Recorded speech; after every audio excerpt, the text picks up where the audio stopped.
Welcome to everybody. I'm very happy to be here. Welcome, first of all, to our speakers, who I will introduce later. First of all, I would like to apologize if I came a bit late. The second train was late, so I missed the third one. It was a combination, and it didn't work. Anyway, we are here. I'm very happy to be here.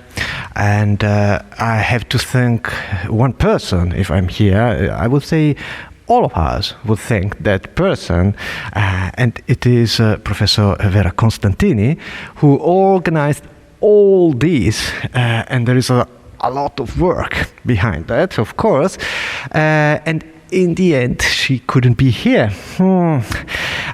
So we are, of course, very sorry for that. And I know that she prepared a message for us, and that Martina Tiozzo Brasiola kindly accepted to read it for us. So thank you very much, Martina. I would like to invite you to read the message of Vera Constantini. Thank you. Illustrious speakers, General Council of Bosnia and Herzegovina, dear colleagues and friends. Before handing the floor over to our valuable guests, let me briefly introduce this seminar by saying that it is the result of cooperation among different institutions. The Department of Asian and North African Studies at the Foscari University of Venice, the Association of Italian and Turkish Friendship, and last but not least, the Islamic Community of Bosnians in Italy, to whose president, Mr. Nerbin Fazlagic, I would like to express my deepest gratitude. Furthermore, I would like to thank Professor Marco Ceresa, director of the department, Professor Stefano Petrungaro, who bravely offered a last-minute substitution, and Professor Sara De Vido, who agreed upon including this seminar among the university's initiatives for the International Holocaust Remembrance Day. The history of Bosnia and Herzegovina is more tightly connected to the history of our country than we might expect. This connection is not only due to geographical proximity, but also to the centuries-long presence of the Venetian state in Dalmatia, that bordered for 400 years with the Ottoman province of Bosnia. Commercial projects, administrative and military cooperation, and profound cultural contamination were among the most relevant issues resulting from this proximity. After the fall of the Republic of Venice, a long, challenging 19th century started for Bosnia and for the whole Balkan area, ultimately leading to the national emergency, intercommunitarian conflicts, economic backwardness, and political instability. Relevant figures of the Italian unification process, such as Giuseppe Mazzini, didn't deny to openly take sides in the Balkan civil wars, inaugurating an unfortunate, hard-to-die pattern of political judgment and interference that has led to shameful effects throughout the following century. Today, we are here to remember one of the saddest episodes of Bosnia's history, the ethnic cleansing of the crowded, mostly Ladino-speaking, Separatist Jewish community during World War II. Along with the dreadful killings to the treatment of the Serbian and Gypsy communities. In that tragedy, 8,000 to 10,000 Bosnian Jews were murdered by the collaborators of German occupation forces. In this disastrous context, particularly meaningful were the efforts of the population of Sarajevo, where Muslims families managed to save members of the local Jewish community by hiding them in their own houses and properties. Among the survivors, many joined the partisan brigades, to whom Bosnia, quote, was the geographical mother, providing ample space among its mountains for training and development, end quote. as stated by Basil Davidson, agent of the British Special Operation Executive, who parachuted into Bosnia on August 16, 1943, and served as connection with the partisans. Since I do not want to steal precious time from our guests, I let my dear colleague, Professor Stefano Petrungaro, introduce them. Looking forward to their speeches. Thank you very much for your kind participation.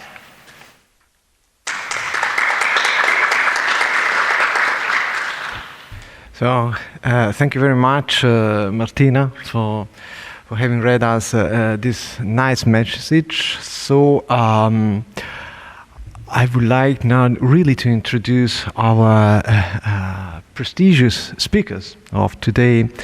On my left, Imam Abdul Ghaffar Velic. I'm sorry if I will read some notices, but I don't want to make... Yes, thank you. I don't want to make mistakes, and then Vera Costantini would severely punish me. So,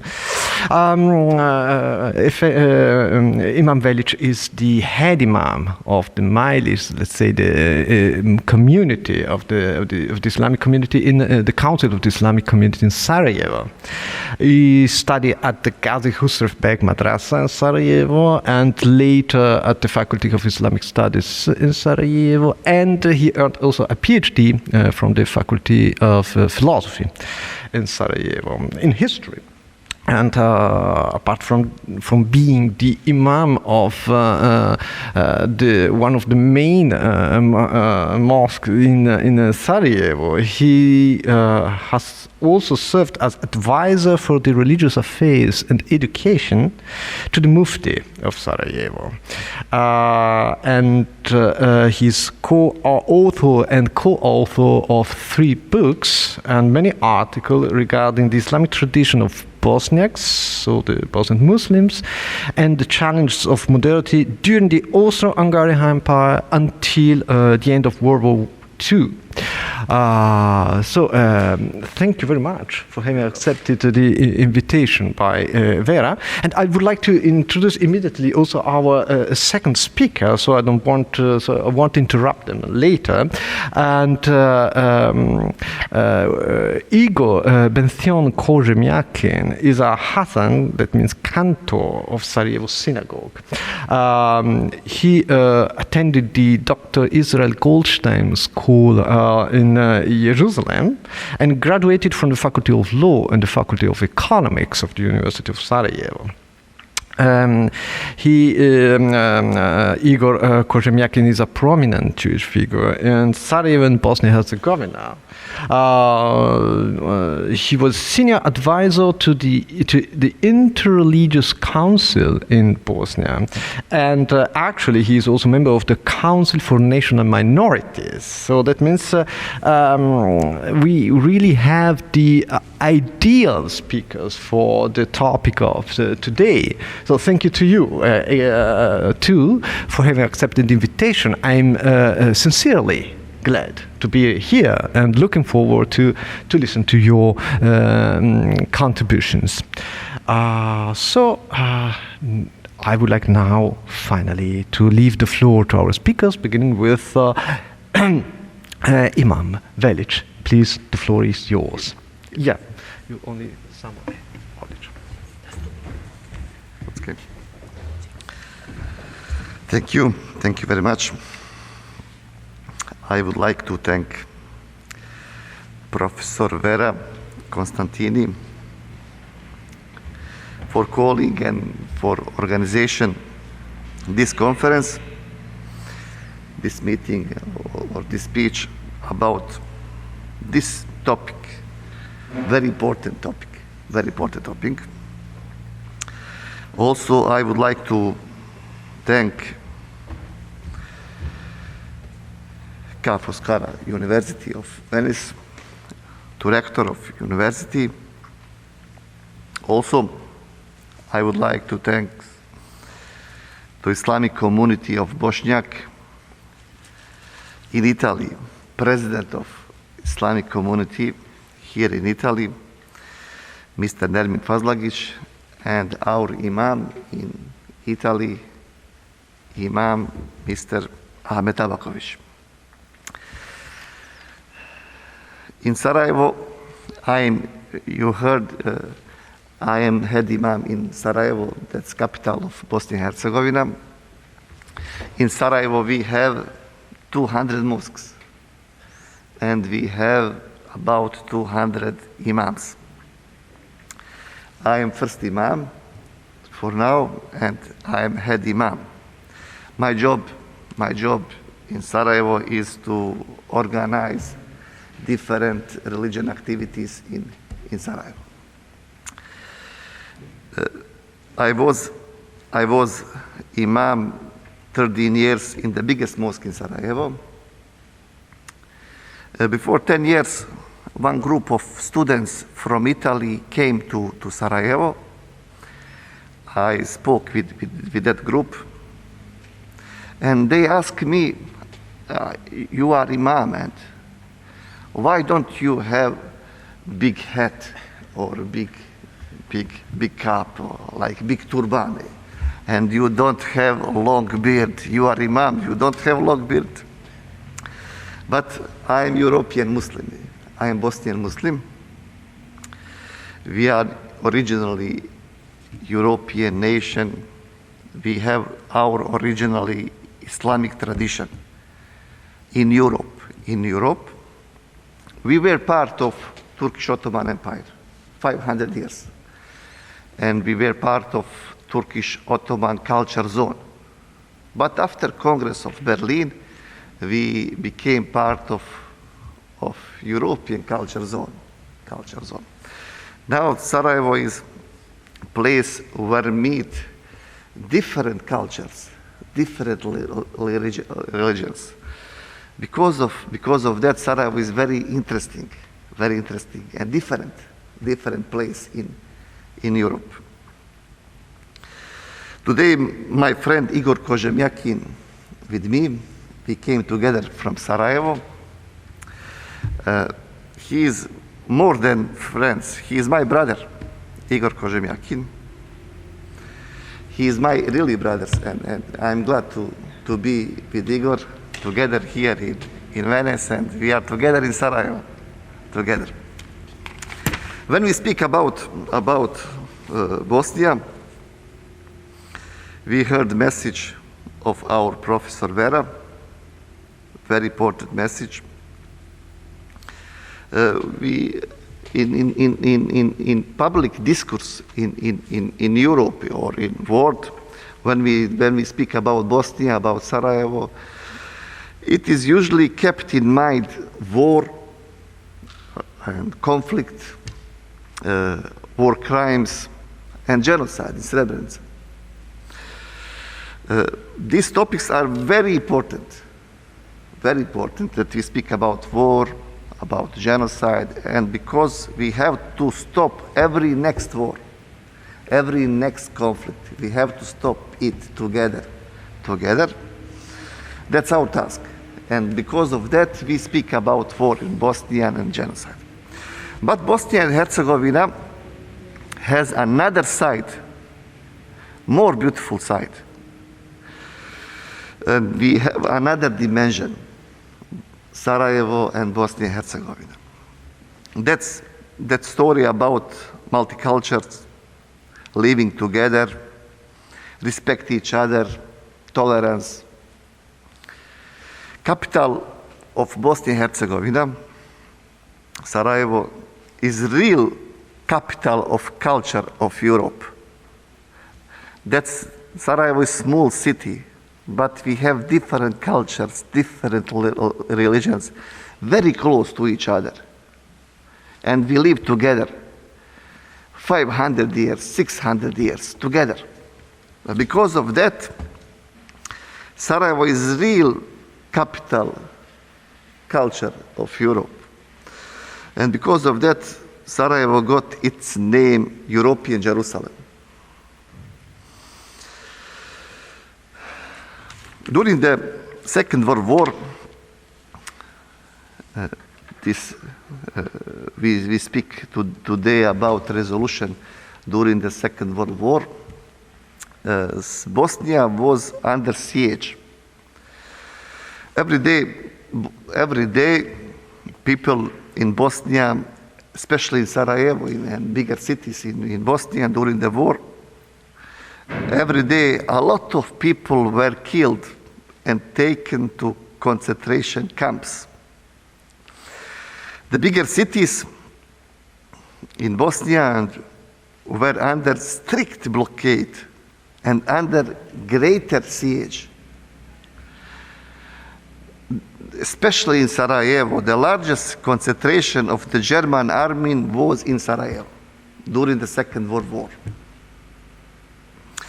In such environment, one group of Muslim leaders and businessmen who wrote resolution against killing, especially Jews and Serbs, under siege. There are about 100 names in Sarajevo, Muslim leaders, religious leaders, political leaders, businessmen. One of them name is Ahmed Tabaković, my friend Ahmed, he is imam. Maybe Ahmed Tabaković from Second World War, someone, his cousin, the same name and surname, Ahmed Tabaković. And he is also one of the name in this resolution. You can find the resolution on internet. Every resolution, especially Sarajevo resolution during the war. And in other bigger cities in Bosnia, we have also resolution. Also Muslims leaders, political leaders, religious leaders, businessmen wrote resolution in other cities, Banja Luka, Prijedor, Mostar, Bijeljina, Tuzla, Zenica. And you can find it on internet. You can find every resolutions on Google. But because of that, I don't want to translate this resolution. You can find it and read every day. But I want to say something about resolution what you cannot find on internet. That's one story, very interesting story, about Mehmed Handžić. He is first in the list of name, Mehmed Handžić. He wrote resolution. Mehmed Handžić, he was president of one organization, Islamic organization of imams in Sarajevo. Next week, after resolution, they wrote resolution and sent to German army resolution and political authority of big Croatia in that time. Next week after, German police, Gestapo, came to office of organization El Ilmija to Mehmed Handžić in Moričahan. There is one place very close on Baščaršija in Sarajevo. If you visited Sarajevo, you know where is Moričahan. And in that place came Gestapo, German army, and ordered to Mehmed Handžić to annulment the resolution, to write another resolution against first resolution. Mehmed get in that situation, Mehmed Handžić, he was Bosnian imam also, like me and like Ahmed. He got up and took the Quran from shelf of the wall in front of German police, Gestapo, and said, I cannot do that because of Quran, because of holy book. Because of holy book, I have to protect my neighbor, my friends, my friend Jewish. I cannot do it. And after that, during the Second World War, Mehmed Handžić was died under strange circumstances. And that's, you cannot find this in in any books, but this is very, very important. I want to tell you one story also about a long tradition living together, Muslims and Jewish in Sarajevo. And we 500 years respect each other and live together. We have very close mosques and synagogues. And I call my friend Igor Kožemjakin to visit us with all Sarajevo's imams. We need to have a lot of meetings, and we are friends and really brothers. And there is one tradition of key at Jewish people before 500 years, when they came from Spain to Sarajevo, to Bosnia, they saved keys from the house from Spain, and they brought the keys of their houses to Sarajevo. And one of the most important Bosniak, Gazi Husrebek, he built the most important mosque in Sarajevo, Gazi Husrebek. He was very, very big friend with one Jewish rabbin in Sarajevo, and they walked every day on street of Sarajevo, main street of Sarajevo, and he asked Jewish rabbin, of which door is this key? He told, this is key of my house from Spain. But we hope to come back to Spain. That's very interesting, tradition of key. But my friend Igor Kožemjakin, he don't have key. That's before 500 years. His family. My key is already key of my house in Bosnia. In Bosnia, but that's before 500 years. His family from Toledo, from Spain, yeah, but his house in Sarajevo, that's his land. But we have in Bosnian key of living together, of multicultures, of respect each other. That's very important key. A lot of nation involved learned how to live together. But in Bosnian, we really live together 500 years.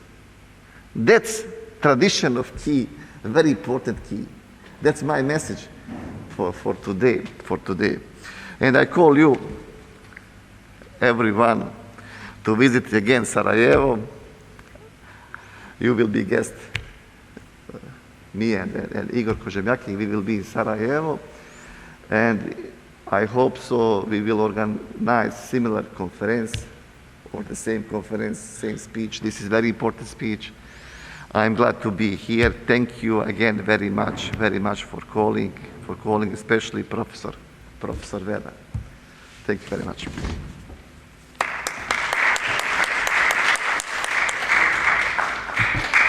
Well, thank you very much to you for this inspiring talk, and I'm sure that later we will have the opportunity to discuss it and to develop a bit this interesting thesis. But first of all, I would like to give now the floor to our second the speaker, whom I already introduced. So I would like only to thank you again in advance. And to let you the floor to Cantor Kožemjakin. Please, thank you. Thank you, Professor Petrugano. I am more than honored to be here today because this is the event that it is marking a very tragic and sad event in the history of Jewish people, and this is the way of how we as generations that overcome and are living now in united, peaceful Europe can show respect for the people that didn't manage to survive World War II.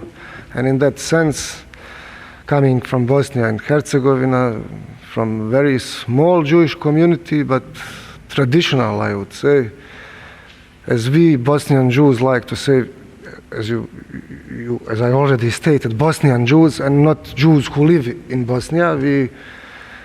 Although the constitution of our country and the political system does not recognize us as an equal counterpart in the structure of the country, we do consider ourselves, and we think that our long presence of 500 years almost living in Sarajevo gives us, and Bosnia gives us also a right to call ourselves Bosnians and Herzegovinians.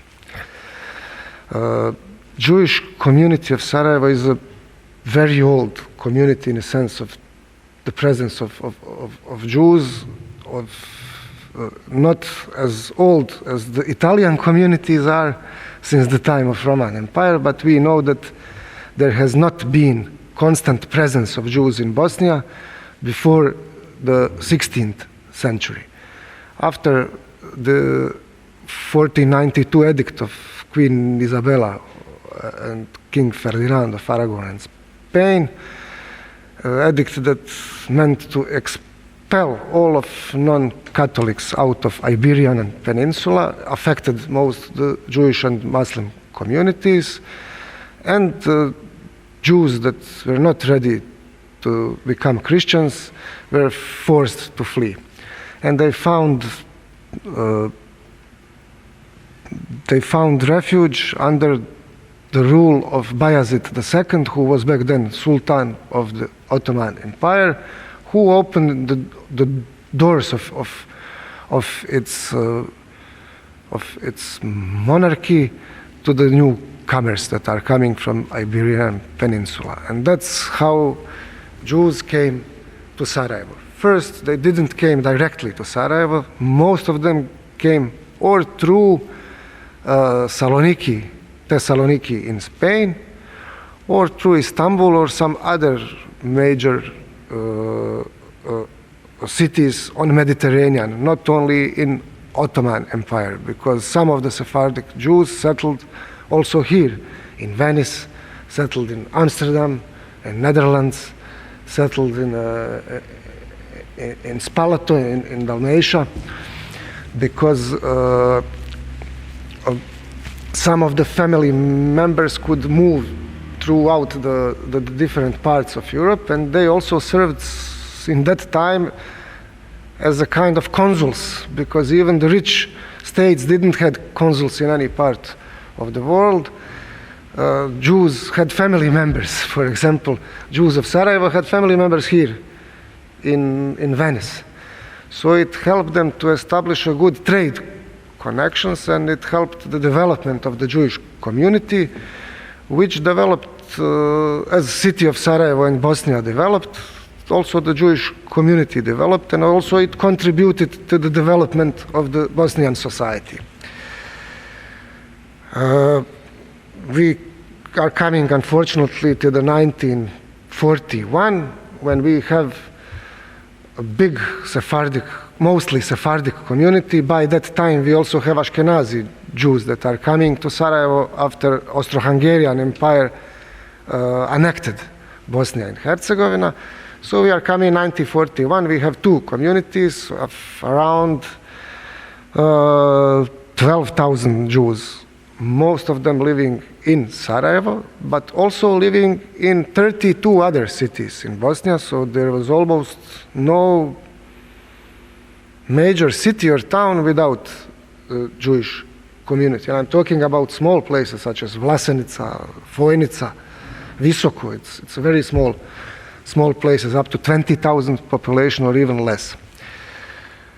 Unfortunately, the independent state of so-called independent state of Croatia was formed as a Nazi puppet state, and the most crimes against the Jews were actually not committed by the Germans, which is now most of people think, and they blame Germans for something. This is some part of our not so bright history that we should acknowledge that most of the atrocities and crimes were committed by the local people that lived in Bosnia and Herzegovina.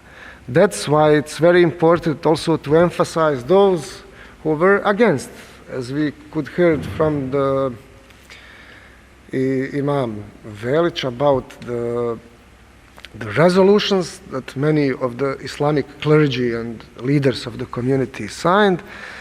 But the most important, it's the actions of just the private persons, of families, or as he said, neighbors, who risked their own lives to save Jews during the World War II.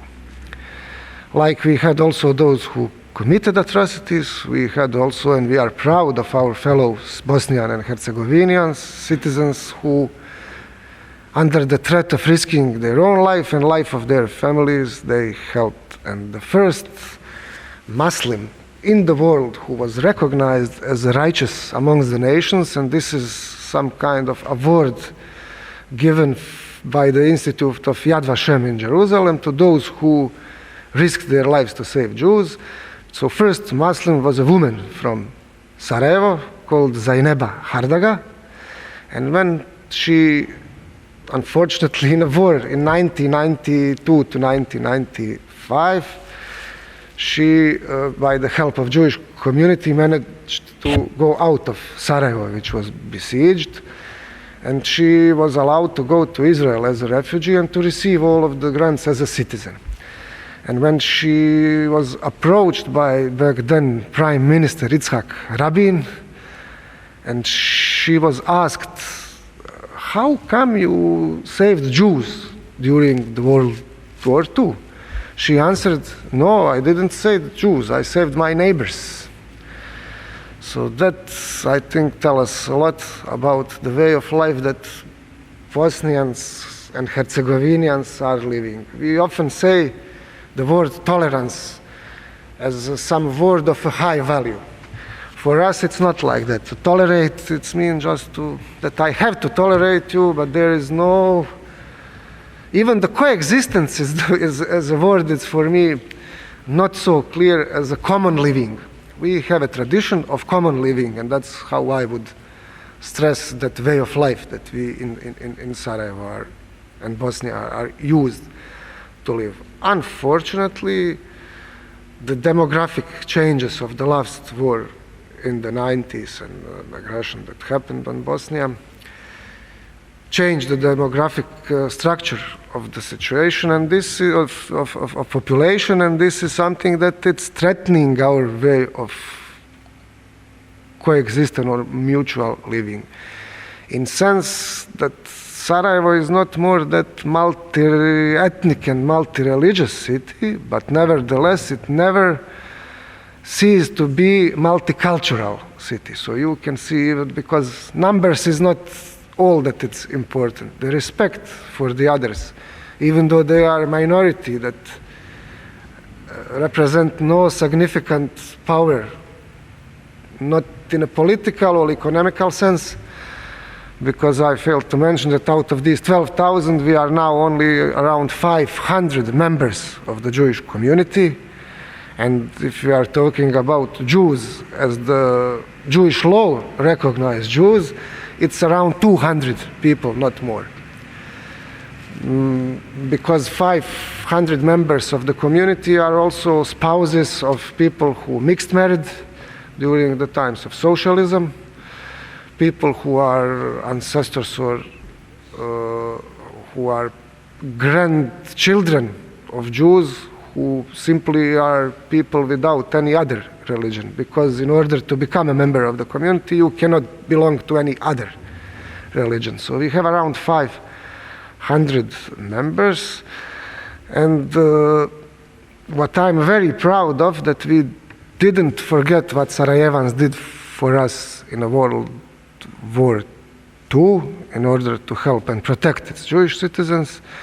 I think that we really paid respect to that in a sense of helping the Sarajevans during the siege of 92-95, because the Jews, as a non-involved in conflict side that was not involved in conflict, was privileged to bring humanitarian aid into the city. So our cultural and humanitarian society called La Benevolencia helped establish pharmacies. So the only functioning pharmacies actually in Sarajevo were so-called Jewish pharmacies, or pharmacies of La Benevolencia, that served all of the citizens on a non-sectarian basis. And I'm very proud that my community is still involved in many different, how to call them, cultural and social programs for the benefit of those in need. And it's always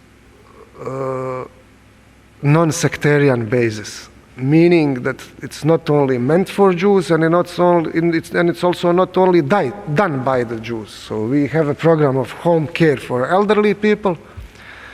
Out of 120 users of this aid, only 30 are Jews.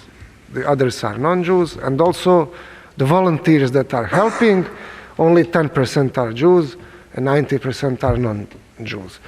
So we are trying to serve as a catalyst force in these very hard moments of imposed conflict that does not really exist, I would say, among the regular people. There is no really, it is imposed conflict and constant political pressure to hide the real problems and issues. And I think that it is enough, really, that 30 years after the events happened, we are now ready as a society to get rid of this ethno-nationalistic rhetorics and to really start looking into the better future. Besides, when we are talking about genocide, the Holocaust is the biggest, but not unfortunately only genocide in the 20th century, because it happened 50 years later also in heart of Europe. It was not only a genocide in the sense of that we lost souls or human beings. It was also kind of urbicide, because out of 7 synagogues, only 2 managed to survive as the full compatible structures. A language that was widely spoken in Sarajevo streets, because out of these, I told you that around 12,000 was a Jewish population in Sarajevo in 40s. In the 1939, it was around 12,000 out of 68,000 of total population of Sarajevo. So it was almost 1/5 of population. Hence the Sarajevo is called Little Jerusalem or European Jerusalem. In Judeo-Espanol, in Jewish Spanish, it's called Chico Jerusalem, meaning small Jerusalem, because it was resembling the Jerusalem in the sense that all of the monotheistic religions are present there, but more because of its importance in a broader Jewish community life, because very important high school, rabbinical school, was based in Sarajevo, and many prominent rabbis and hachamim, as we call them, were alumni of this higher education institution. And I will mention just was the most prominent one. It is the chief Sephardic rabbi of the English Commonwealth, Solomon Gaon was his name, and he finished. So Sarajevo was a very important center. As Imam Velić taught about the key of coexistence, it is very important for me that, you see, my family, my grandparents kept those keys, and it took them some 350 years for a couple of generations to really adapt and to accept that they are no longer Spanish Jews, but Bosnian Jews. And now our generation is really, I would say, not assimilated, but incorporated inside of the Bosnian societies. We are really a fragment of this this society. And usually it is told that like for bread you need three main ingredients. You need flour, you need yeast, and you need water. But such a bread is not so tasty. But if you add a little bit of salt, then that bread becomes much more tasty. So they say that Jews represent the salt in this component, but I am not fan of this, because I think that we are also an essential ingredient inside of this bread, because 500 years of living in one place gives us surely right to become so. And the thing that's really that the other, even though we are small in numbers, the other communities, especially religious communities, are paying respect to our small community and considering us as an equal part, both when it comes to the dialogue, but also when it comes to achieving certain rights in front of the state or whatever. So we get a strong support, and only this is the only way that we can really continue to live in such a complex society. And we see that all the European society is very complex, and it is on some kind of problematic time in history. I would say that we as representatives, especially of religious communities, and you as representatives of academia, have and must do much more in order to amortize these happenings that are happening in our societies, that are really turning back, I would say, or taking a few steps back. There is a lot of hate growing, xenophobic sentiments, calling it anti-Semitism or Islamophobia or Christianophobia in some other parts of the world. It is just the two sides of the same coin. And I think that we have to, all of us, take more action in fighting these abnormalities in our society, because we, all of us have, we have, we are obliged to do, we have responsibility to do our best in order to stop this and to get the Europe on the right track, to get it back on the right track, because it is really the times that are very, very hard, especially for the minorities that are experiencing all of these, how to call it, unjust treatments within the society. So having that in mind and paying respect to all 6 million of Jews who perished during the World War II, I would like to thank you all for being today with us, and I will let Professor Petrungaro to open the floor, probably for questions and answers.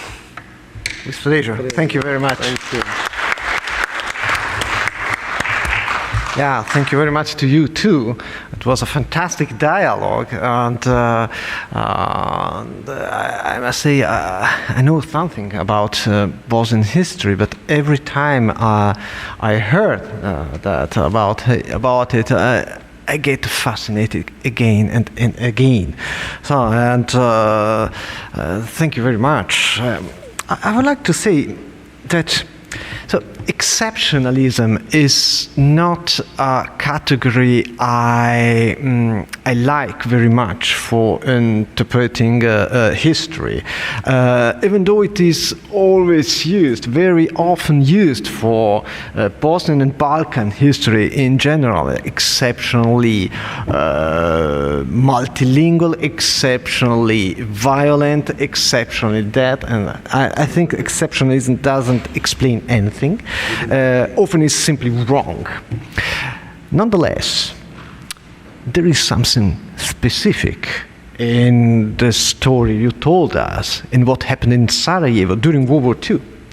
And when it's about intercultural solidarities, so the topic of today, we know that something peculiar happened in Sarajevo, actually, and you mentioned that, and it's in accordance with the main thesis of one of the best books written about World War II in Sarajevo by Emily Grebel, which has been translated also into Bosnian and into Italian too. We have one copy in the library for the students.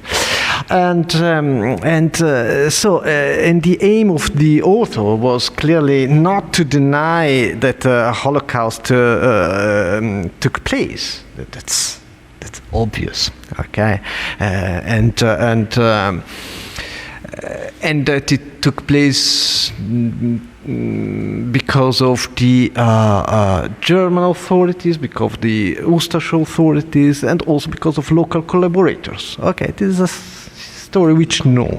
But what stressed Emily Grebel, and it was perfectly in line with your thesis, was that something specific played a crucial role, and it was the civic consciousness in Sarajevo, the civic identity of these Sarajle, of these people from Sarajevo. You know that very well, I know. It's for sharing it with all of us. And Komšiluk, neighborhood, a crucial category used by Emily Grebel, and probably you noticed that neighborhoods, neighbors emerged in both the talks with such a pregnance, such an importance. Iman Velic said, I wrote it down, the duty to protect my neighbor, in your anecdote, my neighbor pose my friends. So the identification, neighbors and friends, and the same was your message. So this is not what happens everywhere.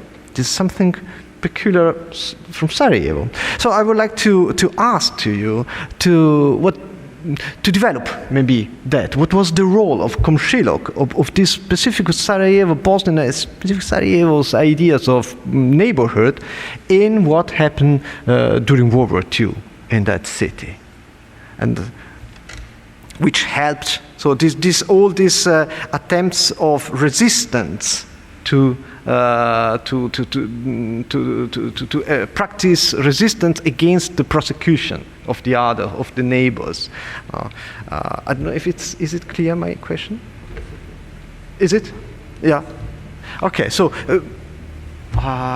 if one of you would like to my mic is turned on, so I can try to. Please, if you like. To reflect or to answer.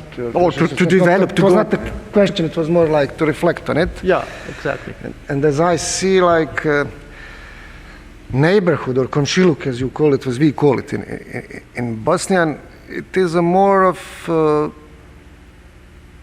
an explanation of the status of someone who lives together. It's an institution, really. Because during the time you were always relying more on your neighbor than on your brother, who might be living and far away from you. And throughout the history it was always in such a manner that neighborhoods were not separated like it used to be in other European bigger cities or in Western Europe. For example, because of the Ottoman system was done in such manner that all people belonging to monotheistic religions had basically more or less same rights, civic rights, as the others. So they didn't need to live closed in closed spaces. Jews were not, for example, entitled to a specific place or ghetto, as they used throughout Europe. Jews of Sarajevo were free. They had the freedom of movement to go and to live wherever they wanted. Of course, that in the beginning, people concentrated around their own ethnic or religious groups, but we always had the brave ones who wanted to live in a better neighborhood, and they are one who broke this way of life. And when the community started to mix, they started to really, not to coexist, but to have common living. And this is what also brought us to some kind of a civic responsibility, as you stressed already. So, which is really strange, because our mentality is not in a such way. I mean, we are very warm people, I would say, but pretty reserved on the first. We are very warm, but we are reserved, and we don't let that easy other people to really get into our comfort zone. This is my personal opinion. It's just to mention. But during the time that you are exercising this common living you get the notion of brother, of how you, it is in Hebrew scriptures it is called re'eh, or neighbor. It is translated often as a neighbor, so as a saying, love your neighbor as yourself, the biblical saying, love your neighbor as yourself.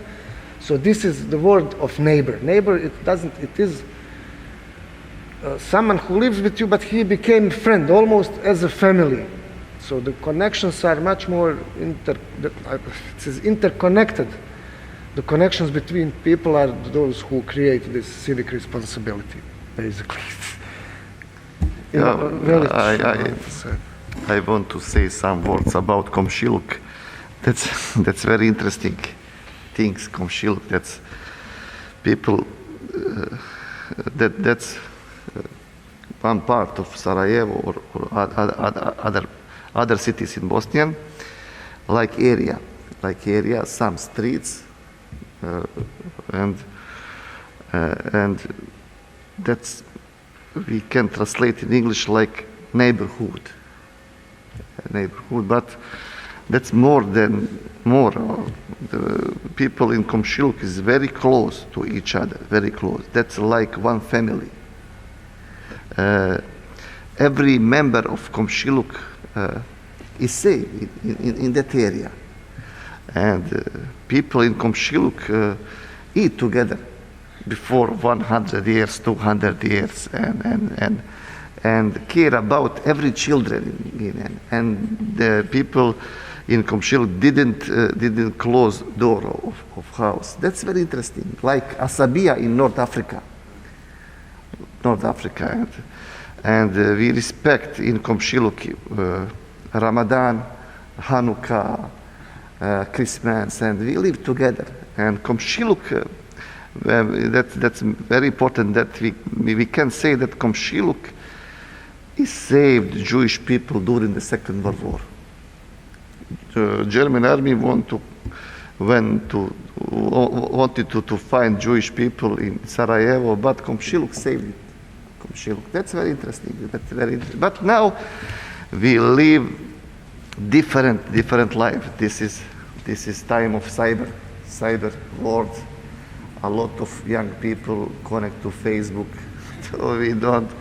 We have problem like you in Italy, and that's problem. We have problem in family with children. See, they didn't speak with us. See? They have mobile phone, and they have another connection. But we have to save komšiluk because of that's our tradition. And thank you very much for this question. And I think also, if I may add, that this mutual responsibility came as a result of very specific Ottoman rule. That you know that in Ottoman times they didn't have the police, but the neighborhood itself was responsible. So you had already a mutual responsibility that you was obliged by the law. So if something happened, murder happened in your neighborhood, so all of the members of the neighborhood were sharing responsibility for things that happened, and so this might be also something that contributed to this institution of neighborhood, or to mutual responsibility. Also, as some other thing that it might be not that much positive, it's kind of a gossip thing that elderly women will always look from the house what's happening on the street. This might also be the yeah, the other side of the coin. But that also, this is really what I'm just thinking out loud. That it might be as a result of this rule that the mutual responsibility for the neighborhood. Thank you again. Very interesting. Of course, I would like to go on, but maybe there are also some questions or comments from the public. So please, the floor is open. Thank you for the talk and thank you for the answers to this question. By pure chance, these days I have been reading Camus, La Crise de l'Homme, The Human Crisis, and I kind of found several answers from you to the questions that Albert Camus poses when he says, is there an alternative between being a victim and being a perpetrator, committing a crime or enduring the crime? And what you're explaining now with the concept of neighborhood, is it spelled Konshuk? Komshiluk, okay. That's quite interesting because it offers a very valid alternative to the questions of modern and antique identities. Like, what are we? Are we defined by an adjective, like Jewish, Muslim, which is very important, or are we defined by what do we do with that adjective? What are our responsibilities and what is our agency in terms of acting towards others who are maybe in a position of victim or of being victimized or of being perpetrator? So nothing, I just found this very, very, very interesting in connection with thoughts that not by chance are connected to the Second World War, because Camus pronounced the speech on the human crisis exactly, I think it was in America, in New York, 5 years after the end of the war. So it was still fresh in his idea. So thank you very much for this. It's not really a question, but it's a way to say thanks, because it connects very well to the flow of literature and social questions that ancient and modern questions pose. So thank you. I think that you are quite right, because the shared moral values are those who are basically these identity marks that are common to this institution of Komshiluk. And this is what probably brought us to feel as a collective, not only on our belonging to some community being it religious or ethnic community, but sharing these same moral values that are often driven out of our beliefs and belonging as a part of our identity, give us this broader notion of mutual identity that are based on these shared values that we share. Thank you. Would you also like to react? No? Okay. So, yes. Ok, tradurremo. Sì, prego. Magari, ok, va bene. Buongiorno a tutti, benvenuti. Intanto mi presento, sono il presidente del centro culturale turco di TIP di Venezia. Bene. Con sede a Mestre. Allora, Komshiluk, da noi si usa la tradizione, chi non ha capito penso che tutti capiscono in inglese, fuori che io tanto. Allora, da noi c'è la tradizione, quando si acquista una casa, si dice prima bisogna acquistare il vicinato. Cioè, bisogna acquistare il Komshiluk, prima il vicino e poi la casa, perché se non c'è il buon rapporto con il vicinato, da noi si usa che non si compra la casa, anche sarà in Bosnia, perché è una tradizione, come dicevano i signori, provenienza dai ottomani, è una roba culturale, perché da noi si dice, perché io vengo dalla Macedonia, sono di origine turco, da noi si dice prima di comprare la casa compra il vicinato, perché il vicino è la parente più vicina della persona, perché sente ogni bene e ogni male. Prima che arriva mio fratello da 10 km o da 20 o 100, il vicino, e per quello dobbiamo tenerci con i vicini nei condomini a salutarci, che magari manca in questo mondo. Io vedo che i miei fratelli abitano nei condomini 10 anni e con il signore di fronte non si salutano mai. sarebbe da fare magari un convegno tipo di questo di vicinanze e robe varie. Vi ringrazio tanto e benvenuti ai ospiti, grazie. Grazie. Grazie a lei. Mi permetto forse di riassumere. Scusi, il nome era? Sucret. Sucret, bene, grazie. Ah, ok, da. Benissimo. Yes, and for those who does not understand Italian, Mehmet Sucret stressed the relevance of neighborhood also from his Turkish Macedonian perspective, confirming that also in that region is extremely important, and also suggesting that it could be a nice topic for our conference, and I agree with that. Thank you very much. Now we also have a precious guest, Imam Ahmed Tabakovic. He was mentioned at the beginning. If you would like maybe to address a talk or a speech, you would be welcome. Very much, dear Dr. Stefano. Dear all, it's my honor to greet you this morning, or is it? There you go, already, okay. On the behalf of the Islamic community of Bosniaks in Italy.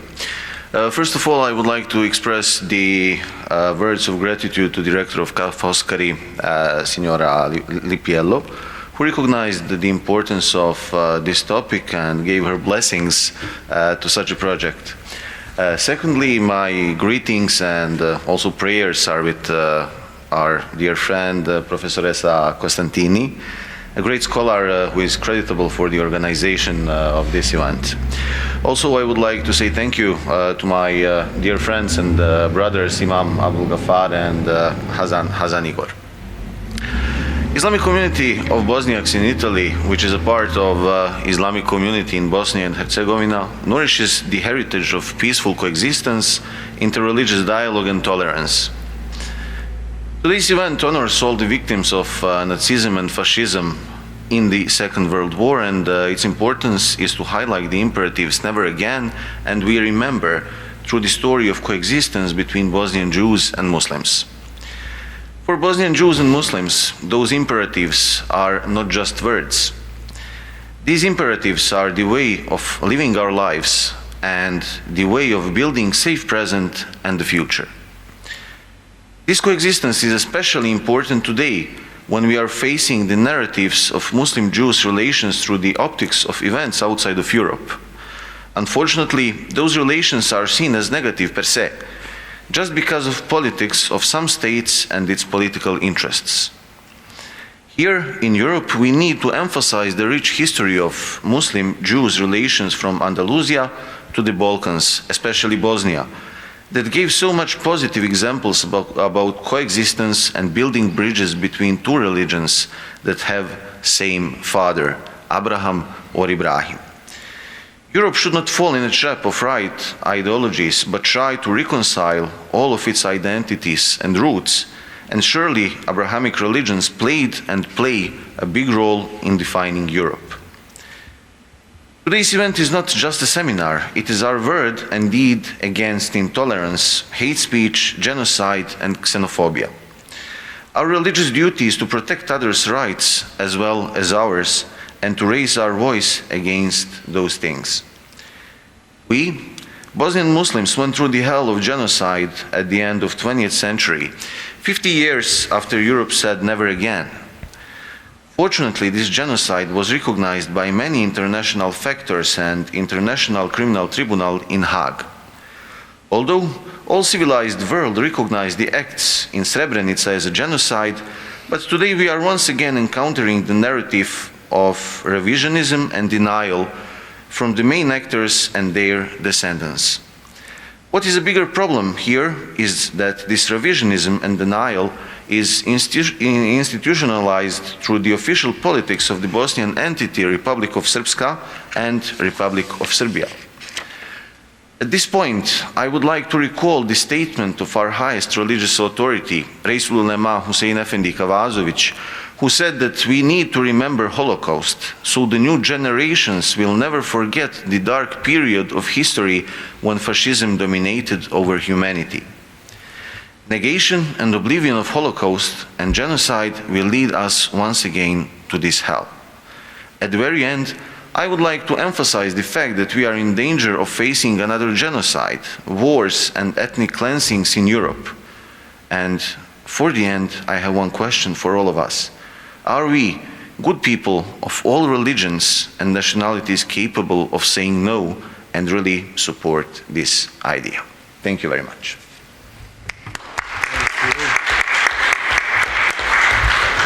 Thank you. Thank you, Imam Tabakovic. And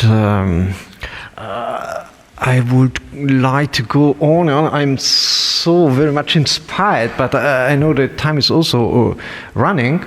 And so maybe, are there more questions? This is a bit inhibiting now, but if there are, yeah, there is one. Wow, great. So there is still time for one. Please. So, as you might know, in the Ottoman Empire there was this, let's call it a law of the dhimmi, so the protected person, the Mila system, which were the Jewish, the Christian communities living in a country or in an empire where the majority were Muslims. So, do you think that this concept of protected person, of little brother to protect, has anything to do with the development of intercultural solidarities and this concept of neighborhood? That's a good question for the next conference. Another conference, but if you'd like to try to sketch out a comment, if you like. Well, if you are all looking at me, so I'll try to comment on this, or it's not. I think that it might be the Mila system, or the system that used to be the law of the Ottoman Empire, did allow really except of. I mean, it was in different times of Ottoman history. There was different treatment of dhimmis. But as Bosnian Jews, in our experience, it was a very good way of preserving our way of life, because it was protected under the law. And our authorities were recognized, not only by the state, but it was an imposed recognition also by the community, because they were appointed by the ruler to serve as the community leaders. And that system allowed interaction between the people, because people were not forced to live in a specific place. They had the freedom of movement, while they were paying special taxes, but nevertheless they had this freedom of movement, which brought to a natural meeting of different people, of different persons. And those meetings and encounters has probably brought to a better understanding of each other, and the things as you, as you defined them in your question, or it was not more question, it was more like. But thank you for emphasizing this, because for the other who are not aware of the system, you should search and research about this. This was a special system of protection of I wouldn't call them minorities, but protection of the people of same monotheistic background, Abrahamic religions. Yeah, this is a good question, very good, very important question. We can open this question during next conference somewhere, maybe here or in Sarajevo, or in Verona, doesn't matter, but that's very important. This question, this topic, dhimmi in Ottoman state. Because of that concept, we have now in Sarajevo different religions. We have very close to churches and mosques and synagogues, and we live together. And because of that concept of dhimmi, that's very, very, very, very important topic. We can open in our next speech. Thank you very much. Thank you very much for that. Great. Are there other maybe comments or questions? Yes. Fantastic. Once again, I'd like to thank all of you for this conference. And what I wanted to ask is, we've been talking about how different people groups have managed to live together and reconcile with their differences in Sarajevo. So what I wanted to ask is, can we take what we learned in places like Sarajevo and apply them in other parts of the world where there are now current ethnic conflicts and genocide? As an example, in East Turkestan with the Uyghurs, for example. Can we apply what we learned? Which example? In Sorry, like I that as couldn't well? hear the example, sorry. In East Turkestan right now with the Uyghurs, as an example. Thank you. Thank you. Well, working closely with the Interreligious Council for over 15 years, I can tell you from my experience that we did serve as a catalyst of this positive examples of coexistence, and we, as Interreligious Council, not me personally, but our leaders of our communities, took a really important role in overcoming some tensions in the past, in some other distant places throughout the globe. And they helped after the conflict, I don't know, in Kosovo, for example, they traveled to Indonesia to try to help the conflicts that they had over there. So this also, I mean, the problem is that the most of the people are just bystanders. And this also answers something that Ahmed Effendi emphasized in his speech, that yes, we can do something to protect the way of life that we want, but we shouldn't be just the bystanders. We are just standing by and not doing anything, and it's 90% of the people are such. We should and we must raise our voices. So when we see something that it's unjust, we have to raise our voices and be those who will constantly bring the issues within the public sphere. Because the media doesn't allow it, and all the stakeholders are not giving the possibility sometimes to emphasize those important things which can serve as to help the movements of processes, peace processes.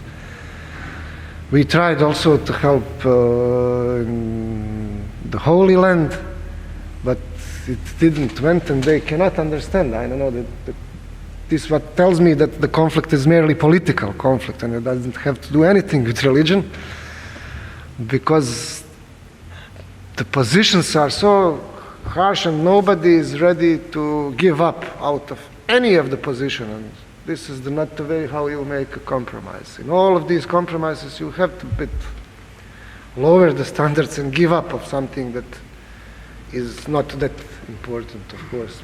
Things that are crucial for religion or for being a part of the member of the ethnic group are something that it's not easy to overcome. But some easy things are, I think that we should all be much more flexible, because no one can get 100% of what he wants. Well, I don't know if I answered, or at least I tried to answer to a question. I'm not sure that I answered. But thank you for the question. It is, I mean, there are no bad questions, but this one is really, it gives me, I'll continue to think about it. Great. The best result of a question. Food for thought. Do you like maybe to add something? It's okay. Wow. So I also got a lot of food for thought. And thanks to the talks at the beginning, very inspiring, as I said. And also thanks to all your questions and comments. So I think it was a nice moment I was happy to be part of that. And I very like the way you put it. Are we an adjective, ethnic, religious, or so on? Or is it more important what to do with that adjective? This was a nice formulation. What to do with our multiple adjectives which build our identity. At the beginning, Imam Velic said one of the main tasks is not, if not the main task, is to avoid future conflicts. And of course, we completely agree with that. But it's not a banal thing. Are you familiar with all the stereotypes about the Balkans and Bosnia and the wars and the conflict which took place there in the last centuries, which are often explained recurring to the category of the religious hatred and conflict. And also Cantor Korzeniak now remembered us that this is not the truth, or at least the things are much more complicated, as you can see, or we could see today. So also religions, institutions, religious representatives, members of religious communities could also and should actually have these main tasks to avoid future conflict. It's a great proposal, and Cantor Korzeniak added another relevant duty at the beginning of his talk, and it was to help all those who are in need. Mentioning the example of La Benevolencia, this important philanthropic association in Sarajevo, but this was only an example, of course. The message was had a general meaning. We should help all those who are in need, independently from their religious identity, of course. Yes, I think we should all be very thankful to both of you for sharing with us these thoughts and these messages, which could really help us in thinking. Thank you also, because as an academia, I'm sorry to interrupt you. This is also something that people from Balkans often do. Or at least I do it, and I'm apologizing for it. Connected to the things that you said, that this synergy of academia is you can help a lot. I mean, academia helps also religious communities to have creating the policies of how to really turn this, how you called it, a food for thought, yes? So how to turn this food for thought into the action. Yeah. Because we can think about, but if we are not, so I think that we can work in synergy to really use in academia as representatives of other academicians. You can help us in a way how to create these policies, how to turn these thoughts that or the food, how you call them, food for thoughts, how to turn them really into the actions. And to see it.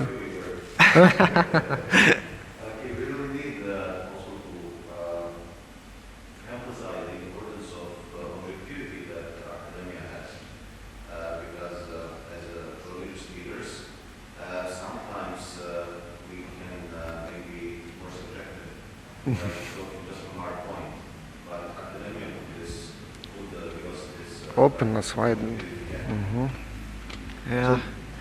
When it's about food. Sorry for interrupting. No, it is thank very you. important for me to stress this as a religious leader, because I often found myself really in interaction with academia, and it helps me. Great. Because, as Ahmed said, we are focused on sometimes it is a subjective way of taking things for granted. While academia gives you another perspective, it opens your views. It's reciprocal. It also helps us to listen to you. So you spoke, for example, about this Bosnian bread made for many interesting ingredients. So now I really would like to get in the airplane and fly to Sarajevo in order to test again this metaphoric Bosnian bread. Flat bread. But also the concrete one, yeah, it would not be bad. And maybe my words are revealing that it's late morning, and that that I'm slowly hungry. And so I would like now really finally to thank you for this nice exchange of ideas, to thank you, first of all, our prestigious speakers, and all of you, and Vera, of course, Vera Costantini, who for having organizing all that. Very important message that we are here together here in Foscari, University Venezia. That's message. We are together here. We discuss about this very important topic. That's maybe the most important message. Yeah. From Venice to Sarajevo to Bosnia. And thank you very much again. Thank you very much again. Thank you. Thank you.